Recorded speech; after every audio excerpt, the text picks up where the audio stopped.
ஹாய்ப்பா, good morning. எனக்கு வந்து முள்ளங்கி சாம்பார், கோவக்காய் கட் பண்ணணும், அலசி வச்சுருக்கேன். கோவக்காய் வறுவல், அப்பளம் தான். ஃபஸ்ட்டு கொஞ்சம் எண்ணெய் அதிகமாக ஊற்றி அப்பளத்தை பொரித்து எடுத்துட்டேன். அப்புறம் இதுலேயே தான் எப்போவுமே சமையல் ஆரம்பிக்கிறதுக்கு முன்னாடி அந்த எண்ணெயிலேயே அப்பளம் பொரித்து எடுத்துட்டோம்னா நம்ம இந்த எண்ணெயை திரும்ப எடுத்து வைக்கணும். இல்லை வேறு ஏதாவது தாளிக்க யூஸ் பண்ணிக்கலாம். இப்போ ஒரு கடாயில் வந்து கோவக்காய் வறுக்க போகிறேன். ஒரு கடாயில் வந்து இன்னும் கொஞ்சம் அதிகமாக இருக்குது, அது கிண்ணத்தில் எடுத்து வச்சிடலாம். ஒரு கடாயில் சாம்பார் தாளிக்க போகிறேன். இதுக்கும் ஊற்றியாச்சு, அப்பளம் பொரிச்ச எண்ணெய் இதுக்கும் எடுத்தாச்சு. கொஞ்சம் எக்ஸ்ட்ரா இருக்குது, இது வேறு ஏதாவது செய்கிறதுக்கு இன்றைக்கி யூஸ் பண்ணிடலாம். இருந்தாலும் இழுத்துரும், முடி ஓரமாக வச்சுட்டு சாம்பார் தாளிச்சிடலாம். ஆல்ரெடி வந்து பருப்பு காலையிலே வேக வச்சுட்டேன். இதுலேயே தக்காளி, வெங்காயம், பூண்டு, சீரகம், பெருங்காயம், மஞ்சத்தூள் இதுலேயே நான் போட்டு வேக வச்சு எடுத்துட்டேன். அதனால் தாளிக்கிறதுக்கு கொஞ்சம் அதில் ஒரு தக்காளி வெங்காயம் போட்டு தாளிக்கிறதுக்கு ஒரு தக்காளி வெங்காயம் இதெல்லாம் எடுத்து வச்சுருக்கேன். முள்ளங்கி வந்து நல்லா அலசிட்டு தோல் சீவி எடுத்து வச்சுருக்கேன். இப்போ நம்ம தாளிச்சு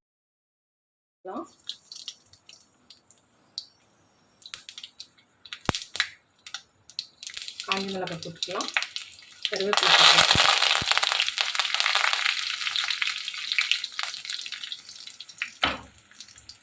வெங்காயம் போட்டுக்கலாம், தக்காளியும் போட்டுக்கலாம், முள்ளங்கியும் போட்டுக்கலாம்.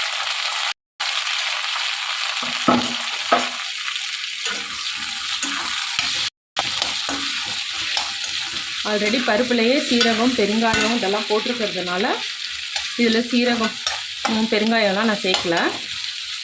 ஃபஸ்ட்டு இது வேகட்டும். வேக விட்டு நம்ம பருப்பை ஊற்றி கொஞ்சம் புளி ஊற்றி இறக்கணும்னா முள்ளங்கி சாம்பார் ரெடி.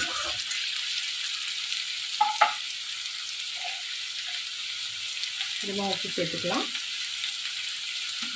நான் அதில் வந்து பச்சை மிளகாய் தான் போட்டு வேக வச்சுருக்கேன். அதனால் இதில் கொஞ்சமாக காய் சாம்பாரில் அதனால் கொஞ்சமாக மிளகாய் தூள் சேர்த்துக்கலாம்.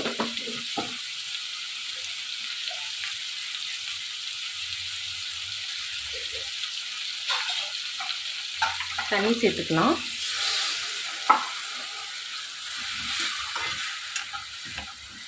இது நல்லா வேகட்டும், மூடி வச்சிடலாம்.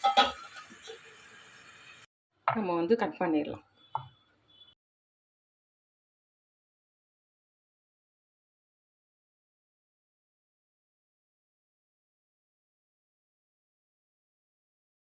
வந்து இந்த அடுப்பில் வச்சுருங்க. அந்த அடுப்பு கொஞ்சம் சின்னதாக எரியும்.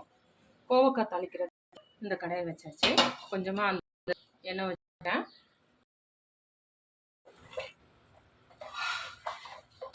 போட்டுக்கலாம்.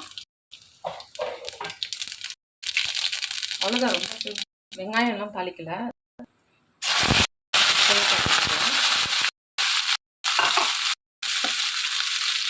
ரேட்டில் சேர்த்து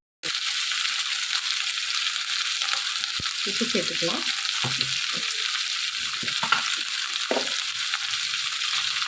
குழம்பு மிளகாத்தூள் சேர்த்துக்கலாம். கொஞ்சம் தண்ணி ஊற்றிக்கலாம், ரொம்ப கொஞ்சம்.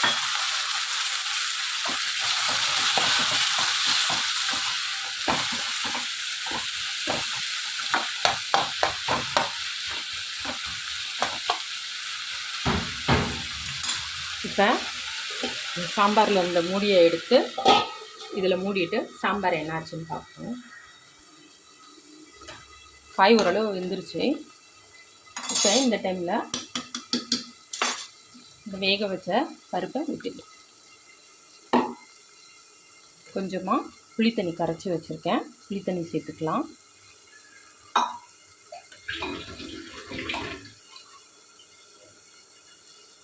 கூட கொஞ்சம் தண்ணியும் சேர்த்துக்கலாம்.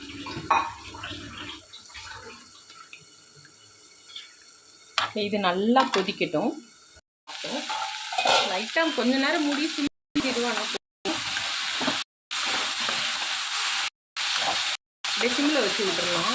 இல்லாட்டி ரொம்ப வெந்து ஆயிடும். கொஞ்சமாச்சும் வந்து இதுவாக இருக்கும்.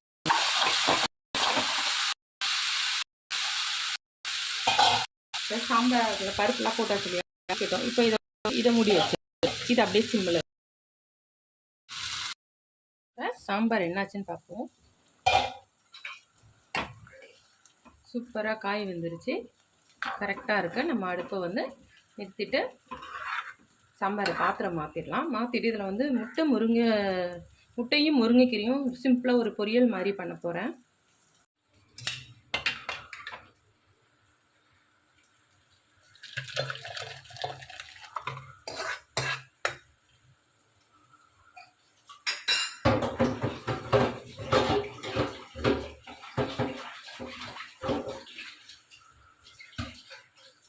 அந்த கடாயையே கழுவி எடுத்துக்கிட்டேன்.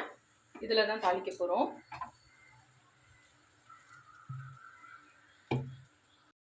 சிம்மிலேயே இருக்குது, அது அப்படியே இருக்கட்டும். ஏன்னா சொதன்னு ஆயிரும். அப்படி இருந்தால் தான் நல்லாயிருக்கும் டேஸ்ட்டாக. கொஞ்சமாக தேங்காய் எண்ணெய் கொஞ்சமாக ஊற்றிக்கலாம். தேங்காய் எண்ணெயில் செய்யுங்க, ரொம்ப நல்லாயிருக்கும். என்னென்ன எடுத்து வச்சுருக்கேன்னா, வெங்காயம் ஒரு முழு வெங்காயம் எடுத்து வச்சுருக்கேன்.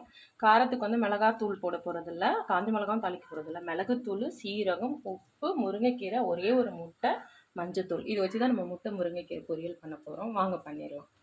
தாளிக்க தேவையில்லை, சீரகம் தாளிச்சிடலாம். கடுகு போடலை நான். வெங்காயம் போட்டுக்கலாம்.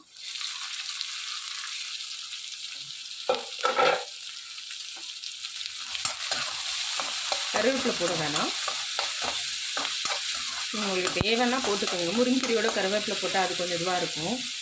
அதனால் நான் கடுகு கூட தாளிக்கலை. வச்சுருக்கேன். பூண்டு சேர்த்துக்கலாம்.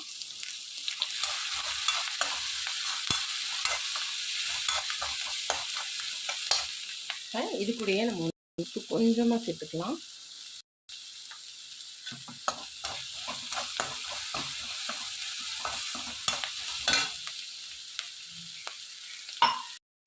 கீரையை நான் அலசி வச்சுருக்கேன். இது கூட இதை சேர்த்து இந்த அலசின தண்ணியிலேயே அது வெந்துடும். தனியாக தண்ணி சேர்க்க தேவையில்லை.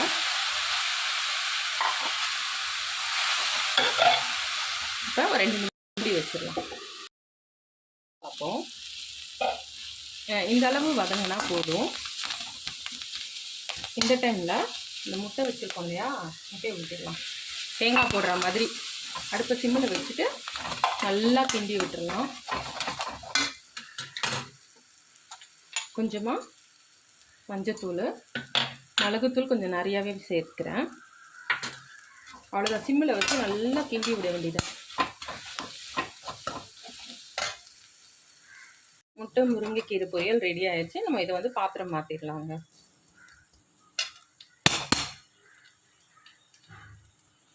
சூப்பராக ரெடி ஆயிடுச்சு. இப்போ வந்து அடுப்பை நிறுத்திட்டு பாத்திரத்தை மாற்றிடலாம். ஹாய்ப்பா, குட் மார்னிங். இன்றைக்கி எங்கள் வீட்டில் லஞ்சுக்கு சூடாக சாதம், அப்புறம் சூப்பரான முள்ளங்கி சாம்பார் ரெடி, முட்டை முருங்கைக்கீரை பொரியல் ரெடி, கோவக்காய் வறுவல் ரெடி, அப்பளமும் வறுத்து வச்சுருக்கேன்.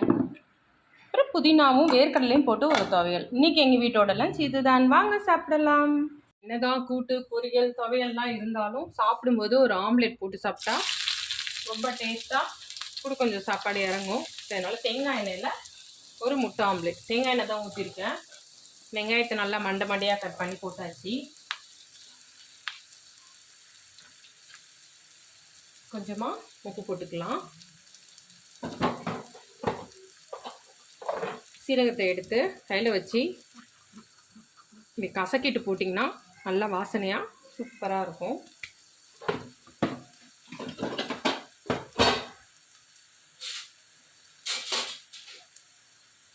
உப்பும் சேர்த்தாச்சு. இது கொஞ்சம் நல்லா வதங்கட்டும். அப்புறம் முட்டையை உடச்சி ஊற்றலாம். இந்த அளவுக்கு சும்மா லைட்டாக கலர் மாறினா போதும். ஒவ்வொருத்தருக்கும் ஆம்லெட் போட கொஞ்சம் கஷ்டமாக இருக்குது. அதனால் 3 பேருக்கு 4 முட்டை ஒன்னடியாக போட்டு அப்படியே போட்டுடலாம்.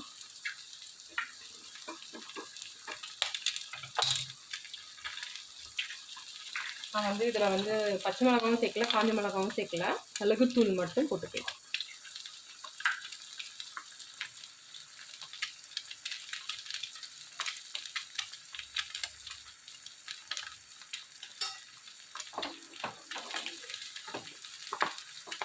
மஞ்சக்கருவை லைட்டாக அப்படியே கலச்சி விட்டுடலாம்.